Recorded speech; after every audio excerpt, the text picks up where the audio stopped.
All right. Once again, good morning to all our lecturers, our guest speakers, and all my fellow friends. Welcome to our online sharing sessions about challenges faced by public relations practitioners in handling virtual events. I'll be your MC for these sessions. My name is not Lee Chongwei or Li Zijia, but my name is Nicholas Livington, and we are Bachelors in Public Relations, Year 2, Sem 1, Group 6B. All right. Now, here are some housekeeping rules that need to inform to everyone. First is that these sharing sessions will be conducted for 1 hour. And the second one is to avoid distractions, all audience should keep their mic closed until the Q&A sessions, of course. And the third one is that this session is being recorded. So please be mindful when you open your cam. For example, please wear some clothes. All right. All right. Now, the next one is the program rundown. Everyone can have a quick look. We are going to start in 10:30, which is now, and we will end at 11:30. Okay? Now, moving on. Before we start, I would like to briefly let everyone know that we will be learning about something similar to the productions of the virtual events, the purpose of the virtual events, and public relations practitioners' roles in organizing the virtual events, and many more. The reason why we emphasize this is, as the worldwide has been affected by the pandemic, it placed restrictions for public relations in organizing the physical event. In order to replace the use of on-ground events, we PRP must adapt to the new norms by moving the event digitally. It does save a lot of PRP's time in organizing the online event, such as e-press conference, e-sharing sessions, and this is all compared to the on-ground event. However, there are also a lot of factors that may possibly happen in the online event, and sometimes require PRP to solve and manage certain unpredictable issues in order to succeed in an online event. So quickly remind everyone that this sharing sessions is going live on Facebook as well as at the same time as this meet. So if your friend can't join the meet, you can always ask them to go to our Facebook page and watch the live there.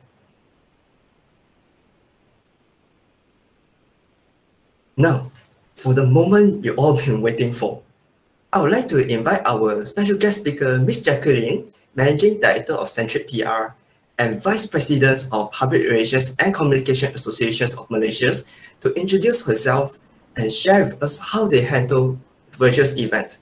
Over to you, Ms. Jacqueline. Thank you very much, Nicholas. Just give me a second to take over the screen. All right.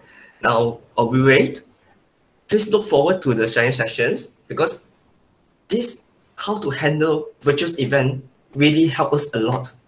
It will teach us how we manage the crisis and how we need to think, what mindset that we needed when we handle a online virtual event and online event as well. So everyone, please sit tight and enjoy. If you're going to get a Milo or a biscuit to sit down and enjoy, also no problem. Let's try to make sure that these sessions can help you apply in your studies and assignment as well. So please look forward to it. Why don't I see them?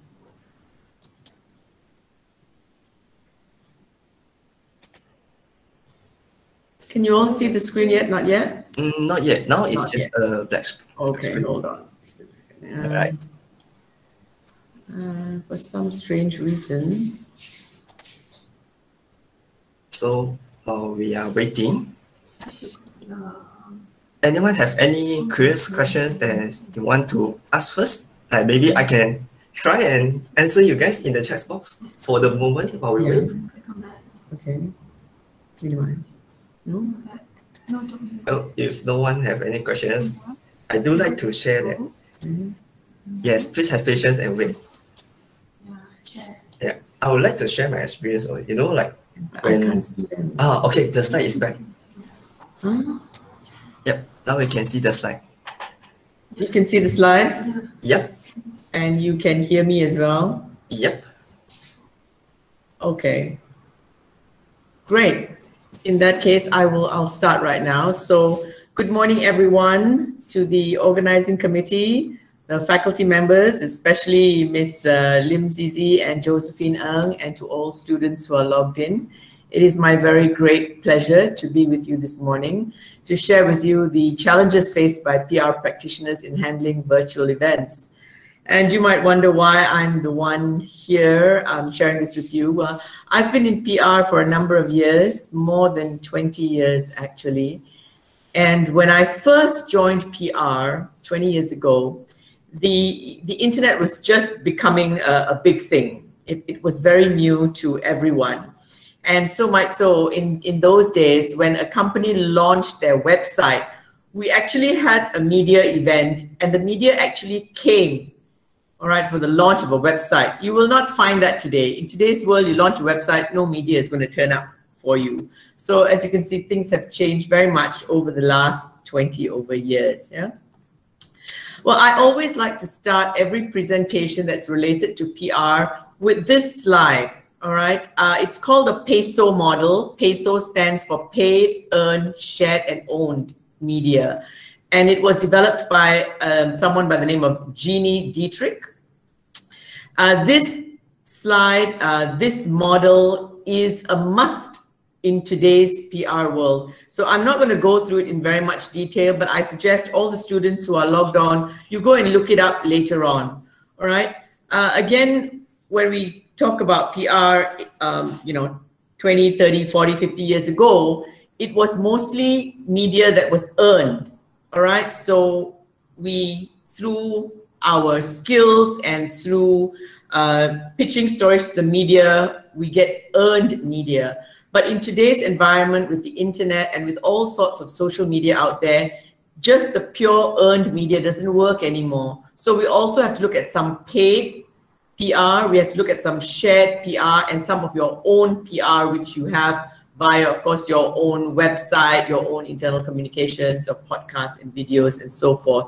So this is something I would really like everyone to read up more about later on. This sets the tone for PR in today's world. All right. So the outline of today's program, we're going to look at the production of virtual events. Are they cost effective? We're going to look at the purpose of virtual events, the role of PR practitioners in organizing virtual events, the challenges that we face, and then the viewership of virtual events. So this is just the presentation outline, and we'll go right in. And basically, my question is, why do we have a PR event? All right. So it's an opportunity to showcase the company or the client, your products and services to the general public. And with a PR event, the audience is present. And so the pressure is on for everyone to perform, right? Because the audience is there. It's also an opportunity to build a relationship and to network with your audience, and an opportunity to interest perhaps the target audience in the subject matter, to give them more insights into what you're talking about and to what they're interested in. And what is the role of PR in event planning? Well, the first thing is, before you start planning, you have to know your audience, right? You have to understand them, and to create a mix of the communications to reach out to them. So example, if it's a lifestyle or fashion brand, then you want to include the fashion bloggers, right? You want to engage in the social media platforms. But if it's a B2B or corporate event, corporate brand, you may consider doing a roundtable conference or having a spokesperson to share the precise messaging. So knowing your audience is the first step. The next step is to outline your PR plan, right? And you need to know what strategies you want to use based on the platform which you decide to use. And you need to, of course, clearly define what you want to achieve. What is the purpose of the event and who is the target audience? If it's a media event, make sure you've prepared your news release and you've pitched it to the media in advance. You also need to have some basics, right? First and foremost is you need a production team that is experienced, and maybe you might consider having a professional MC if it is a very big event. The third step is integrated communications. So you need to look at all your communications platform, Facebook, Instagram, LinkedIn, Twitter, the whole mix, right? To make sure you reach out to your target audience. Also, you'll need to post daily teasers to get people interested in your events, to get the customers or the friends of friends and followers interested in your event. And you also look at an email blast. You have the save the date reminder that goes out, and also you want people to like and attend your event here on Facebook. So make sure your social media marketing is strong. And it's imperative, right? It's important to use all your communications tools and channels in order to get the maximum results. And then we go into the PR. So you keep your PR push handy. It means you got to really make sure PR works for you. So efficiently deliver on your deadlines, all right? Explain the roles and responsibilities to keep your event organizer informed and updated. And also it's important to have a checklist to start your planning in advance of all the activities with the exact timelines. When you do events, timelines are important, and if it's a virtual event, timelines are more important than ever. You'd also need to prepare your weekly status report, right? And to make sure that you track everything. And then finally, post-event. Now, post-event, sometimes, you really need to be on your toes, because this is when your work really starts, because you need to follow up with the media attendees or with any other attendees to ensure that you get the desired coverage or desired output. Yeah, so people who attended, what did they think of it? Do they want more information, right? If they are giving you some feedback, you can take that and use that for the future. And also you need to do a post-event report to highlight, what is the return on investment of the event, right? So you need to highlight your results and the achievements. This is important when you do your project report for anything, really, right? And so it's crucial for PR to be well prepared in handling an event to minimize possible issues. These are some of the things that you need to remember. Example, have I linked my event to a memorable awareness day to keep it top of mind? Right? Have I set up an automatic calendar reminder for all the registrants? Have I emailed the reminder of the timings? Have I curated my speakers? All right, which means have you briefed your speakers in order to get an engaged debate going on? Right? Also, am I solely relying on panel events, or have I considered other formats? You need to think about that. Am I using virtual tools to engage the attendees? Have I included some elements of fun? Right? People don't want to listen to something boring. They like something a little bit more fun. And have I found a way to bring my virtual event to the real world through the use of cultural assets? So cultural assets means linking it to the cultural aspects of your audience, right? And then have I developed a system to report effectively and meaningfully on attendees' numbers and engagements of my events? So as you know, you're in PR, right? There's a project report for everything. So you need a project report for your virtual event as well. And now we talk a little bit about the types of events you may have. So it's really very, very wide. You could have webinars, which are sharing sessions or panel discussions like today. You could have a full media event, right? A media conference or signing ceremonies.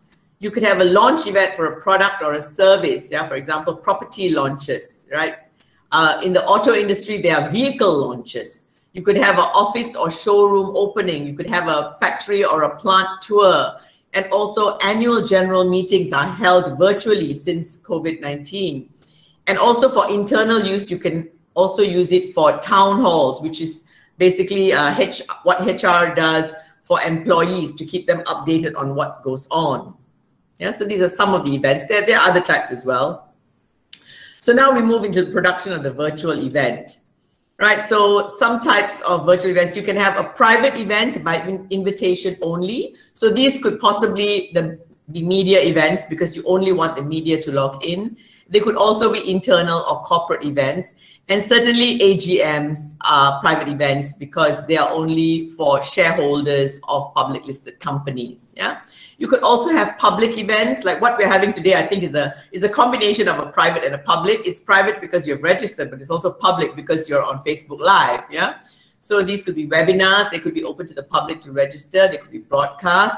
And it could also be for product launches, signing ceremonies, award ceremonies. And also you have podcasts as well, which are public. So just to give you an example of something which we worked on recently, it was the launch of the Malaysia International Halal Showcase 2021. Short form is MIHAS.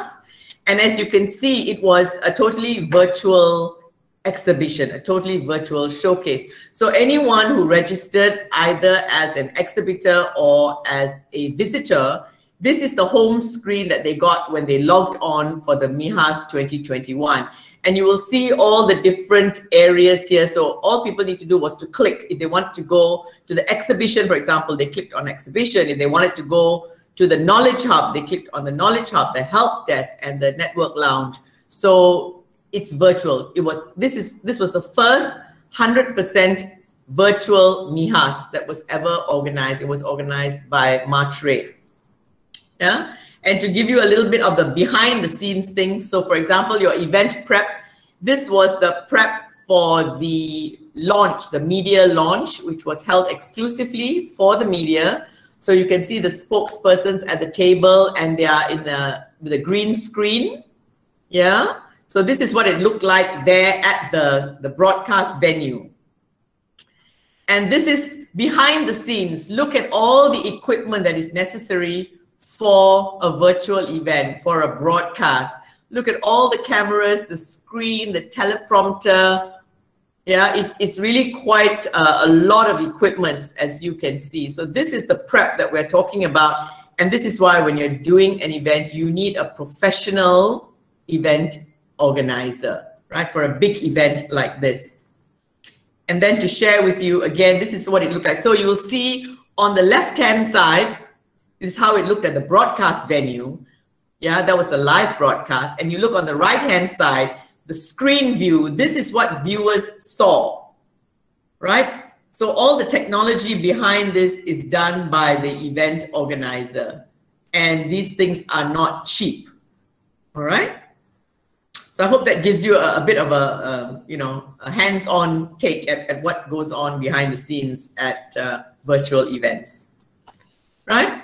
So is it cost effective, right? That's the number one question everybody wants. Everybody thinks it's very cheap to do a virtual event because you save on your stylish venue, okay? You don't need an expensive hotel, for example. You don't need F&B, right? You don't need to prepare a buffet. You don't have entertainment, for example. But you're spending on, instead, the technology required to get it to look the way it looks. You're spending on your video crew, your production venue, all the equipments, the green screen, the setup, and also sometimes there's animation involved. That's where you're spending it on. So whether it's cost effective or not really depends on the nature of the event.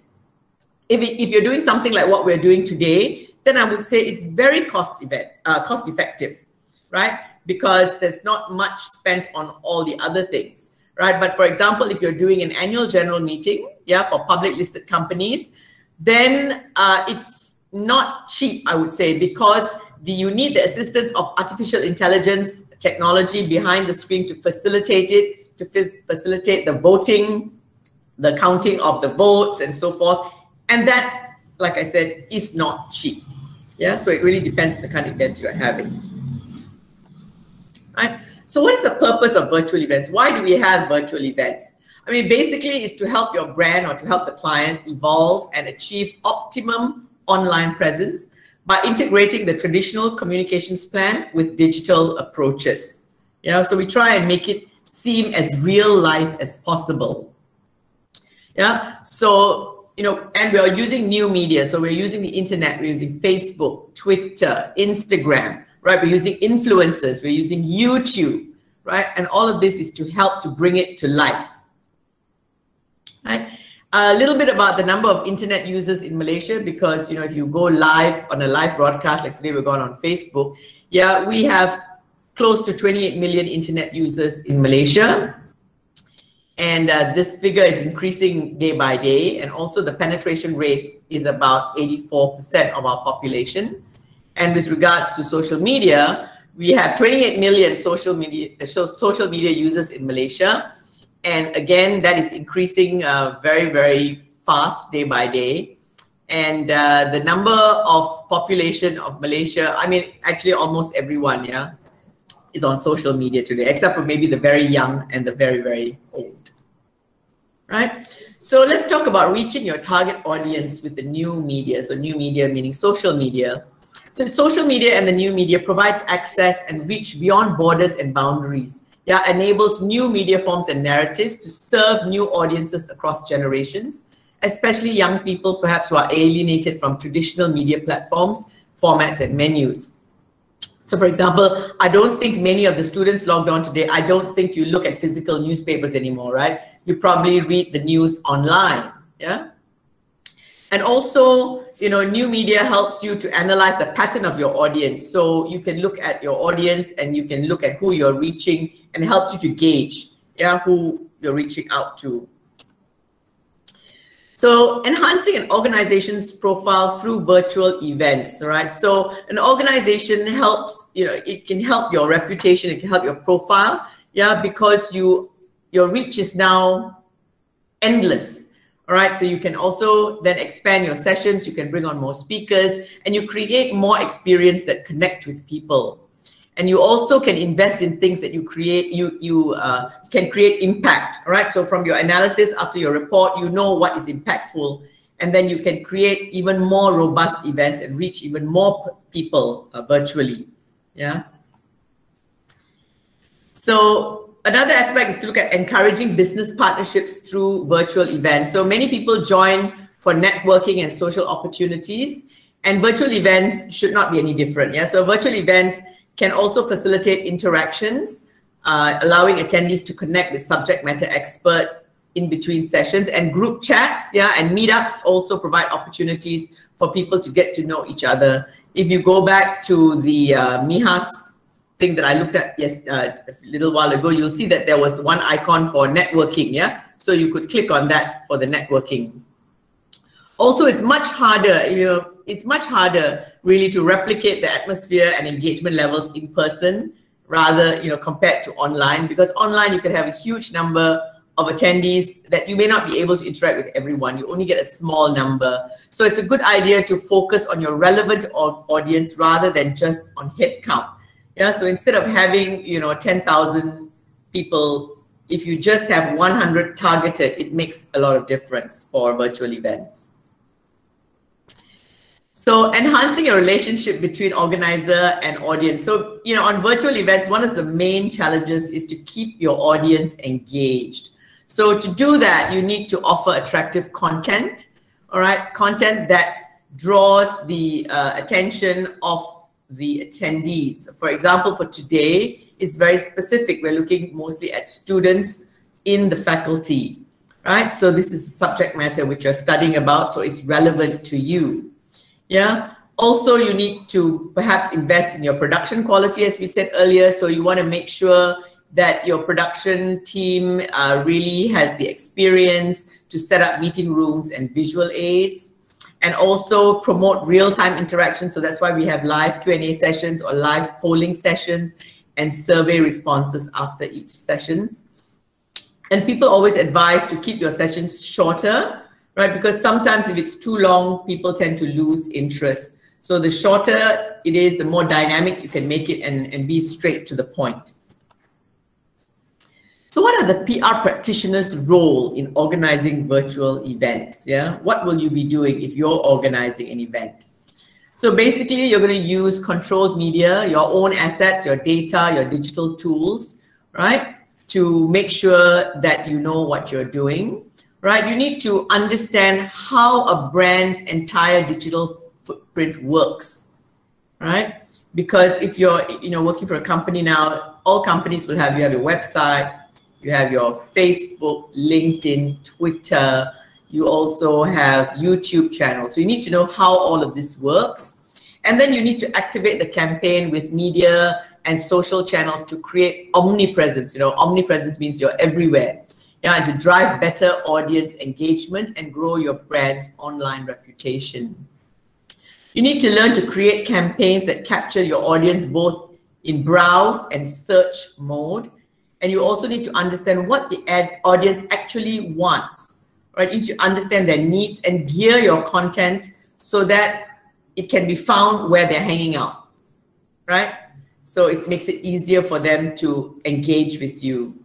And also use measurement matrix to show the true value and impact of your work beyond just PR value, right? There are other ways to measure as well, right?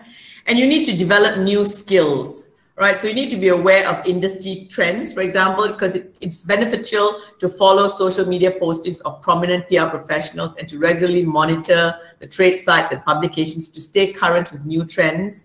It's important not only for you as students, it's also important for your lecturers. It's important even for me as a PR practitioner to keep up to date on what's current, on what's going on, the developments and the new things that are now on the market.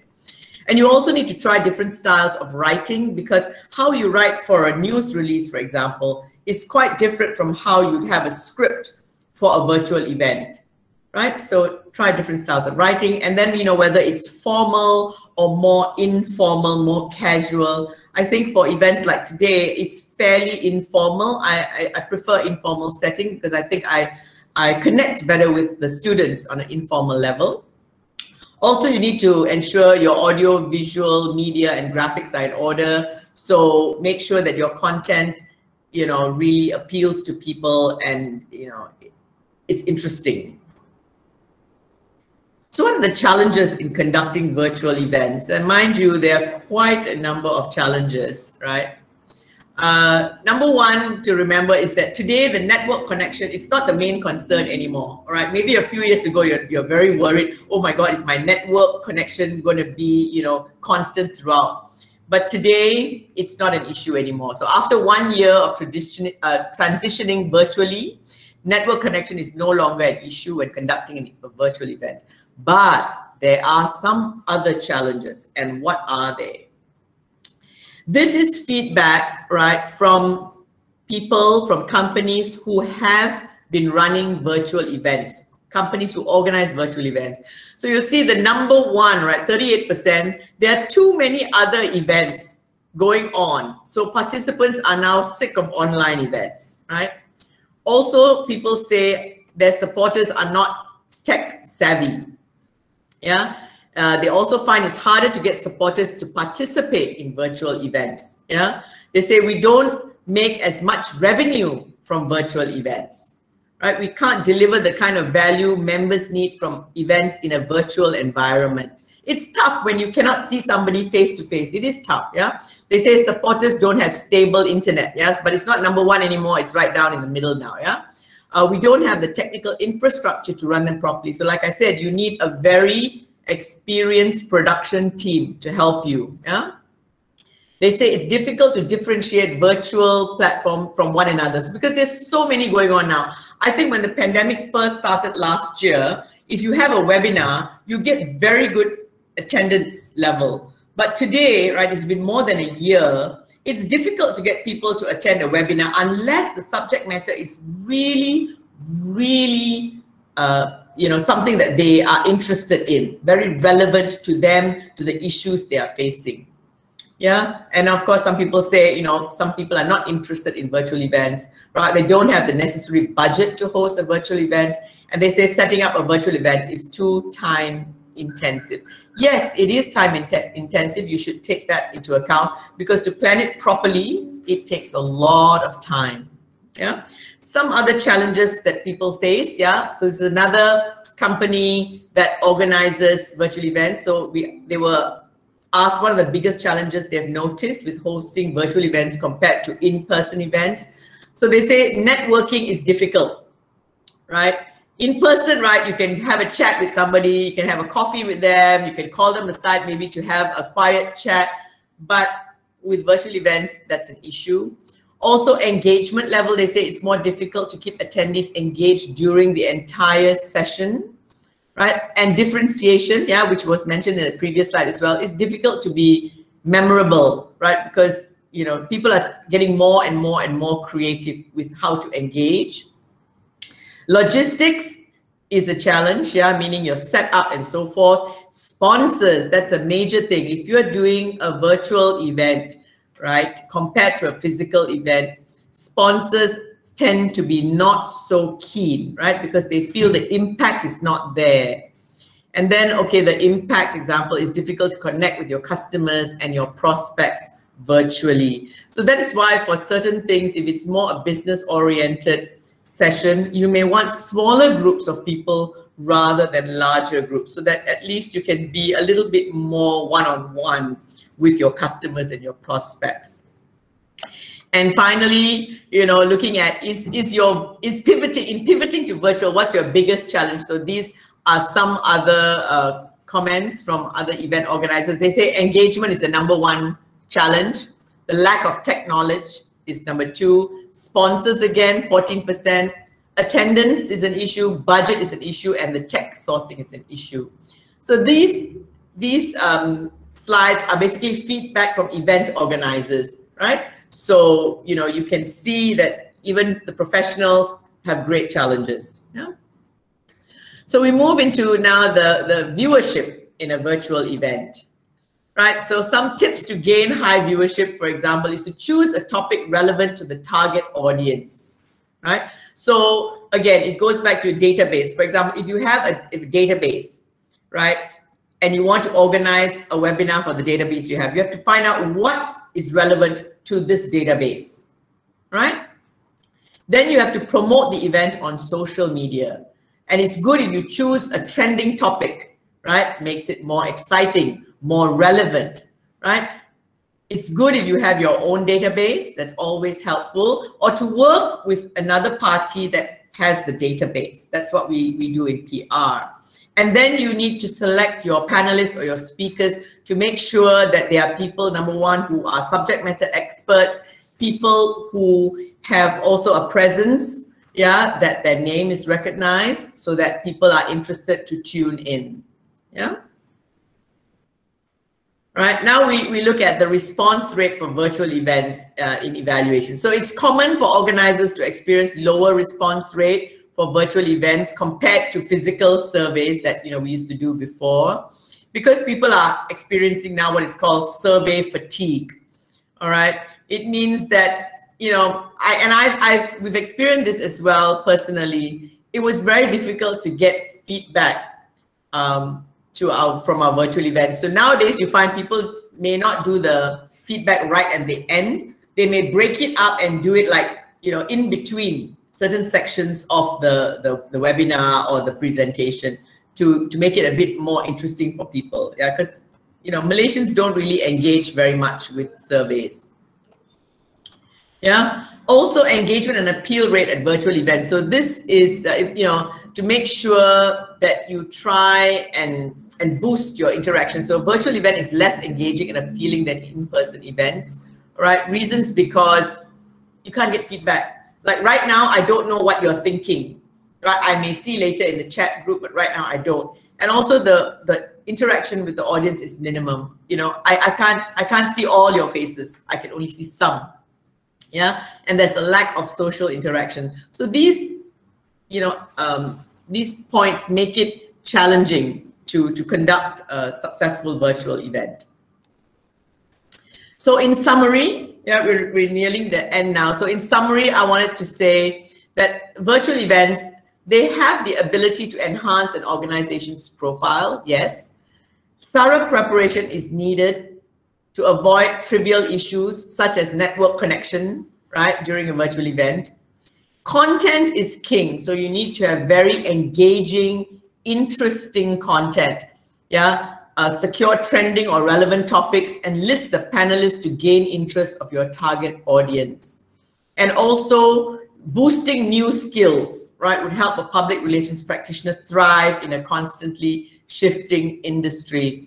So today, people are leaning towards podcasts. There's more and more of that coming. And for podcasts, again, you may not get a very wide audience, but depending on your topic, you will get a niche audience, but it's people who are very interested in your topic. Yeah. So a couple of reminders before I close, and this is something I like to do whenever I talk to students. These are reminders to you to start building your professional social media profile.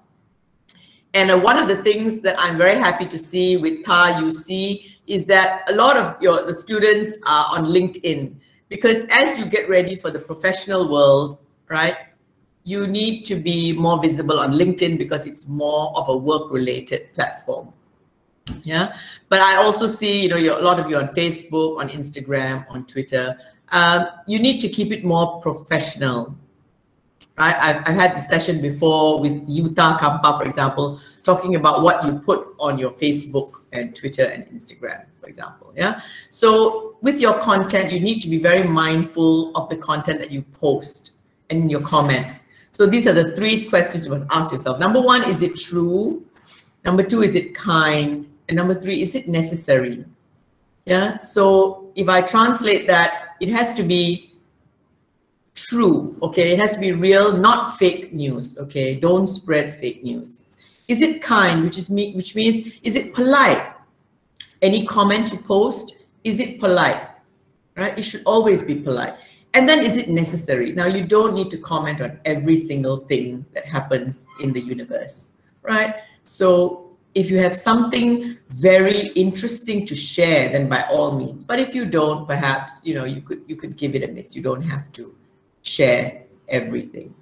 So, ladies and gentlemen, with that comes the end of my presentation, and I really hope you found this useful. We're going to take questions later, but for now, I'm going to hand you back to our MC, Nicholas. Thank you very much. Wow, thank you for the amazing sharing. I believe after hearing these sharings, we will definitely improve our ways in handling virtual events, right, everyone? If you agree, you can press +1 on the chat box to let us see if you are really get to inspired to handle a virtual event. Oh, I see a lot of reply here. Wow. All right. Thank you, Miss Jacqueline. Now, wow. That's a lot of +1s. Thank you. Yeah. All right. Thank you, everyone. Before we move to the Q&A sessions, I would like to invite everyone to open your cameras for the photo sessions to capture this amazing moment. So, if possible, I would like everyone to open your camera.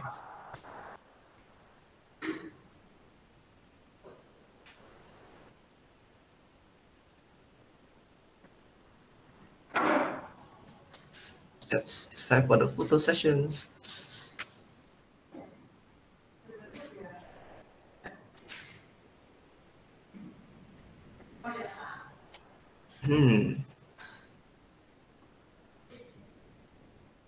But I still seeing a lot of people is opening their cam.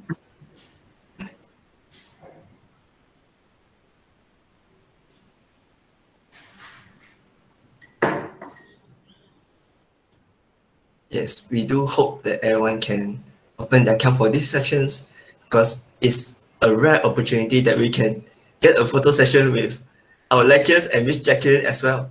So now is your time and your opportunity. All right, I think I see most of everyone has opened their cams. So I'm going to take a picture. All right. Everyone's now, we will take 2 pictures, right? Okay. Everyone's now, 1, 2, 3. Now another one, maybe a freestyle, maybe a freestyle. Yeah, I can't do freestyle because I need to I need to press the snap picture, but hope everyone can do the freestyle. Yeah. All right. 1, 2. Hold on. The chat is blocking my face. Hold on. Give me a second. I also want to be inside. Okay. 1, 2, 3. All right. Thank you, everyone, to capture this. Open your cam and for us to get these photo sessions.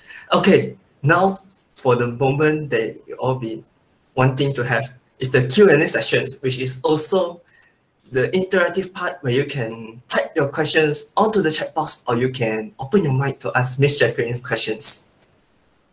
Feel free to type into the chat box. Yep, happy to take any questions you may have.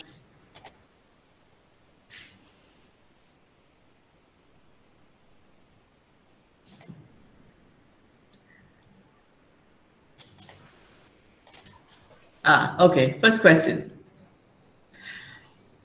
As the virtual event has become a norm, do you think it's still going to work after the pandemic? I think, yes, it will continue to work after the pandemic. It cuts down travel time for meetings, that's for sure. So I think it will continue, yes. Another question. Will you agree that the future PRP, they will need to master certain skills like image design? You don't need to master it to a very detailed level, but you need some very basic knowledge, definitely, yes. Okay, another one. The event duration is a month. What is the expected amount of time to budget that you want to gain or give in virtual events? You should at least, depending on your event, but the more time you have for preparation, the better. Okay, if for a physical event, the best we allocate 1 month of prep. For a virtual event, I would say the same thing. Okay, when PR is targeting audience virtually, what should they consider first priority? Like, should they go for a mass or specific audience? I would say go for a specific audience. All right, it's more effective. Right. Let's say the duration is 1 hour. Done that. Okay. Is it possible to create a successful event or campaign that reach worldwide with a cost-effective budget that is affordable for everyone? Oh wow! You would have I don't say it's impossible. All right, it's possible, but you would have to be extremely creative. You would have to have quite a vast database, right? And you'd have to have, I would think, a lot of perhaps social media influencers supporting you as well. Yeah, I'll give you an example. This is something which happened perhaps before you were born. It was the first Live Aid concert. I think it was organized in the 1980s. Was organized by recording artists, international recording artists. They were live in London and they broadcast to major cities around the world, and they also broadcast live to several countries. I think the total reach was 17 billion, right, for Live Aid. And basically the idea was they were raising money for charity for the people who were starving in Africa. It was the first time. It was organized by Bob Geldof. I don't know whether you've heard about it. Like I said, it's probably before your time, but if I were you, I would go and look it up now. I was reminded about it actually this week because I watched the movie Bohemian Rhapsody, which is the life story of Freddie Mercury, lead singer for the rock band Queen. And yeah, because they participated as well in Live Aid. And it was the first, it was the first event of that kind. And nobody thought that Bob Geldof would be successful, but he pulled it off. So things can happen. Get creative. Yeah, always get creative. Oh, somebody likes Freddie Mercury. Yeah, he's quite an amazing talent. Yes. Any other questions? We have another 10 to 15 minutes to go. Okay, I'll just revisit the question that was asked about the additional skills that you need, right? In PR today, you have to be quite a master, well, a jack of all trades, I would say. You have to know pretty much. Like, for example, you need to have an eye for photography, which is what we do as well. My team and I, when we are on site, we help to capture that moment that, number one, reflects the event, reflects the brand of the client, and makes the client and the event look interesting. So you need to have a good eye for that. That's one thing. You also need to have some knowledge about how things will appear on screen. Yeah, if you have some knowledge in video editing or in video production, it's good, but you don't need to be the expert. Yeah, you really don't need to be the expert, but you must have some knowledge. Yeah, like for example, for us, we've had to learn very quickly. Yeah, we've had virtual events before, but they were to broadcast to people who were overseas who couldn't attend our events. And now we're broadcasting to people who are in Malaysia, who are in KL, but can't be there physically. So we've had to learn as well. So it's been a very steep learning curve, but it's been very exciting and very interesting to learn new things. And that's one more thing. If you're in PR, you must be very eager to learn because the environment is changing so quickly. If you don't learn to keep up, you're going to be left behind. So always welcome the change and learn to live with it. Yeah. Any other questions? Any more coming in? Okay. All right. Is it to organize a virtual event with low budget? Because not everyone can start online with a lot of sponsorship. Yes, like Nicholas, we said before. Yeah, you can start with a low budget. For example, at Centric PR, we organized 3 webinars last year on a very, very low budget. All right. We managed to get international speakers to join as panelists because I know them and they know the work that we do. So again, that was very, very cost effective. So definitely. But to get sponsors is quite challenging, because sponsors, you know, they like to see large billboards. They like to see a large physical presence. So you may have to do several targeted events in order to make up your sponsors, because they may not come up with that amount of money they're willing to spend, say, for a physical event. Yeah. Okay, what's it? Yeah, it's going on the same. So I think, okay, fine. Do you see virtual events becoming a norm? Yes, as I said earlier, virtual events are here to stay. Yeah, but again, as I said also earlier, it may not be on such a large scale anymore. It will become more targeted, and you can see that happening already. Within 12 months, you can see like last year, they were large events, and now slowly as we move, after more than 12 months, they are very, very targeted. Yeah. What somebody wants to know, what is low budget? Low budget to me, right, is you don't spend anything, zero. So on our side, what we did last year, the webinars we organized, so the panelists, some of the international panelists who normally charge, they didn't charge, all right? So I was very grateful for that. So we saved on that. The technology, we just use Zoom or Google Meet or Microsoft Teams. So the platform was free. We used the free platform. And then the only thing perhaps that we may have paid for was we did some phone calls follow-up for people, right? So that's the only thing we paid for. And of course we have our internet bill to pay, which is not that much really. So it can be very, very low budget. Yeah. Share my experience on how we deal with challenges in virtual events. All right. The challenges actually are the same as any event.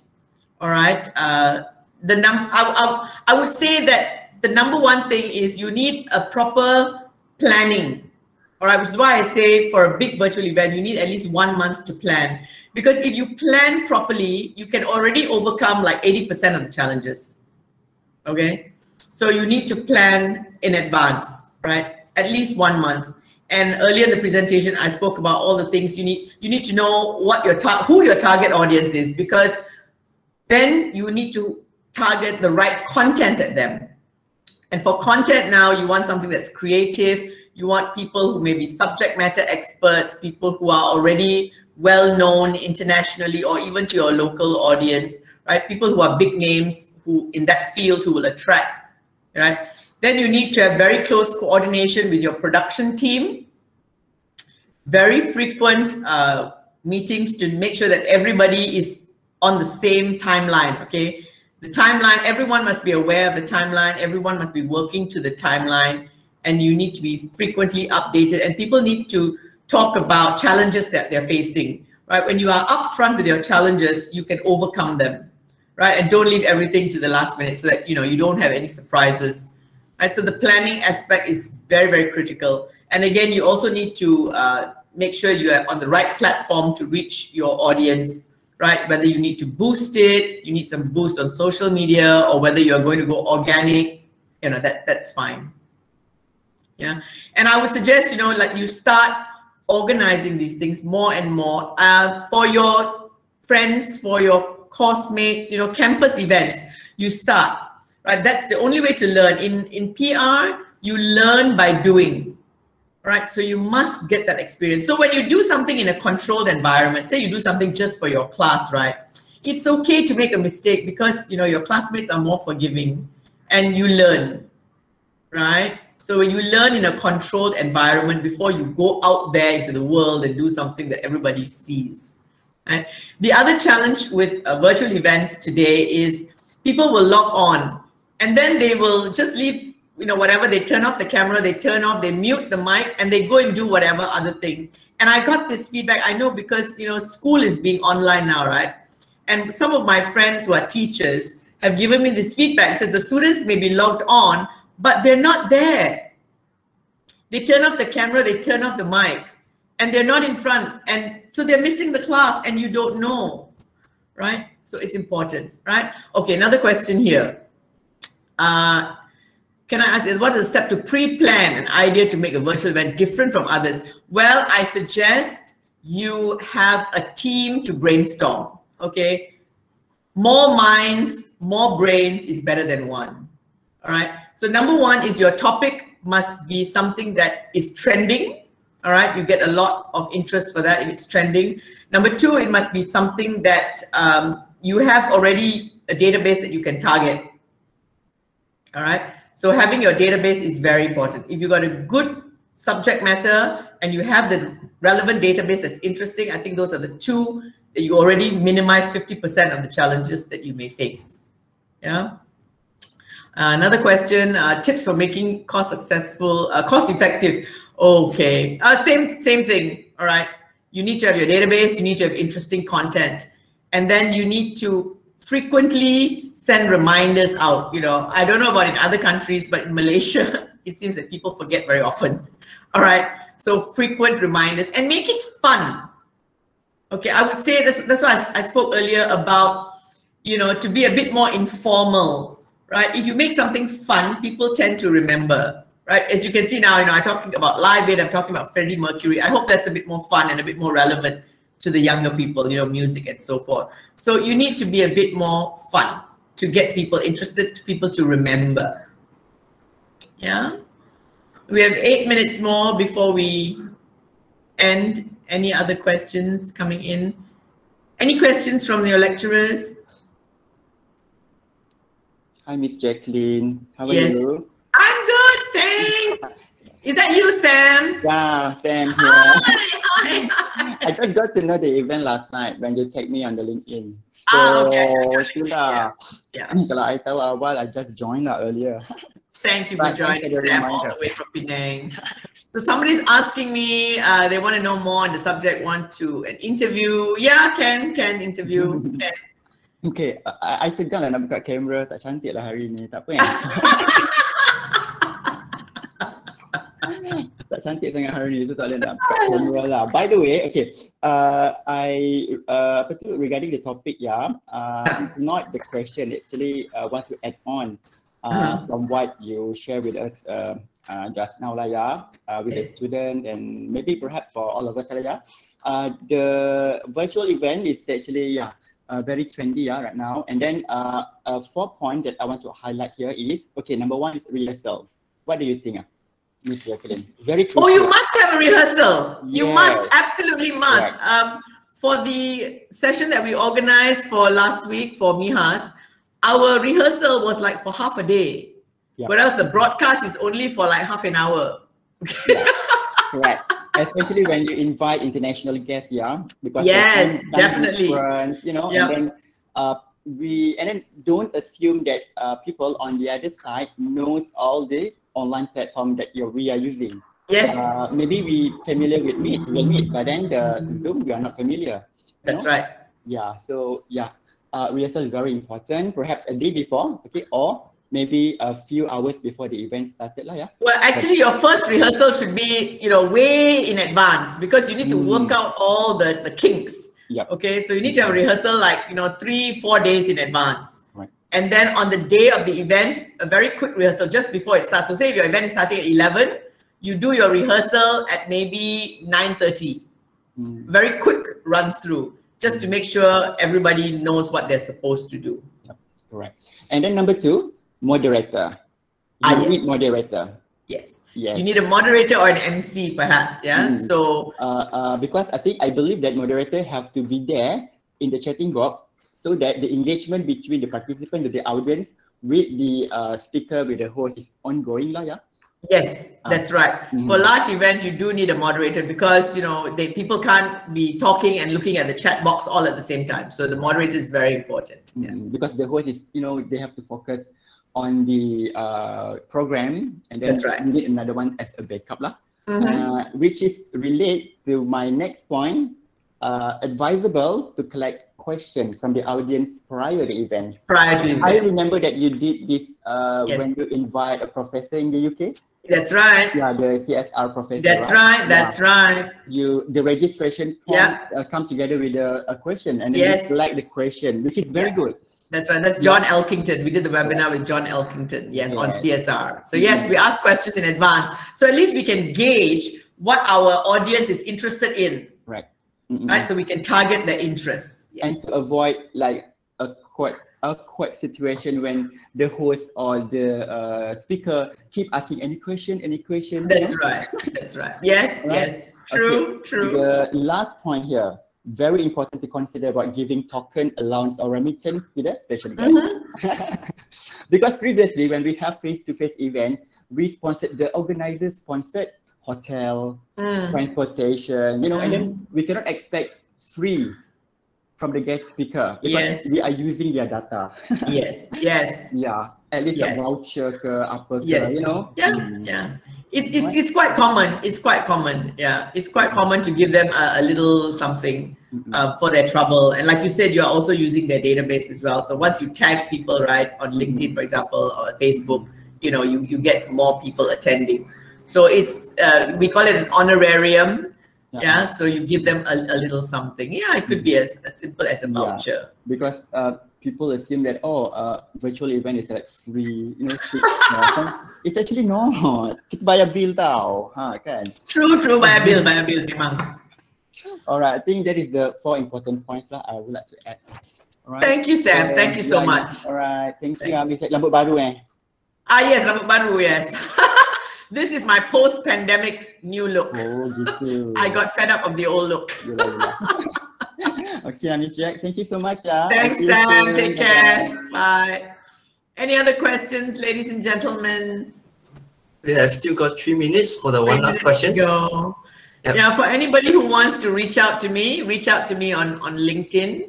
And before you reach out to me, please make sure that you have updated your profile. You've got some good content there. Like I said, I'm very proud of Thai UC students because all of you, I see, a lot of you use LinkedIn, but you need to put more content on it. Okay, guys? So have some interesting content on it, right? Your projects, what you're working on, right? For your classes, for your project work that you do, put that on as well. Okay? Start building your profile on LinkedIn. And the good thing about LinkedIn is if you want to delete, you can delete, right?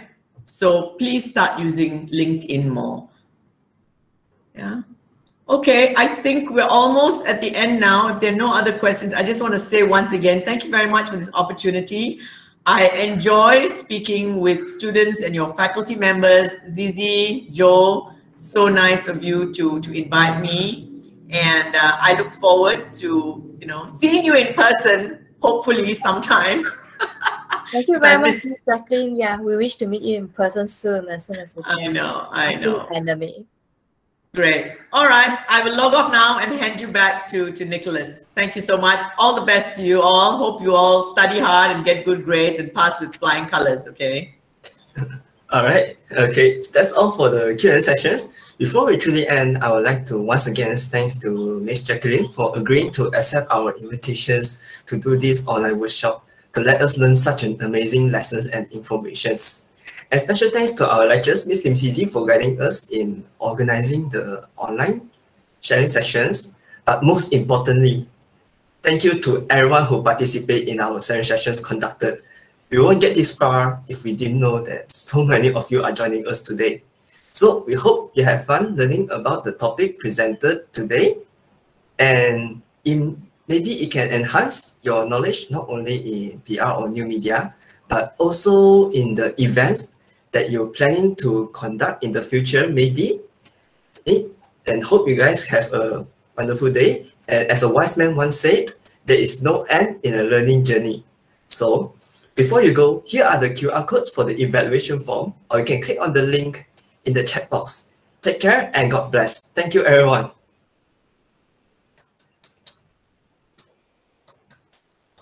Remember, you can scan on the QR code.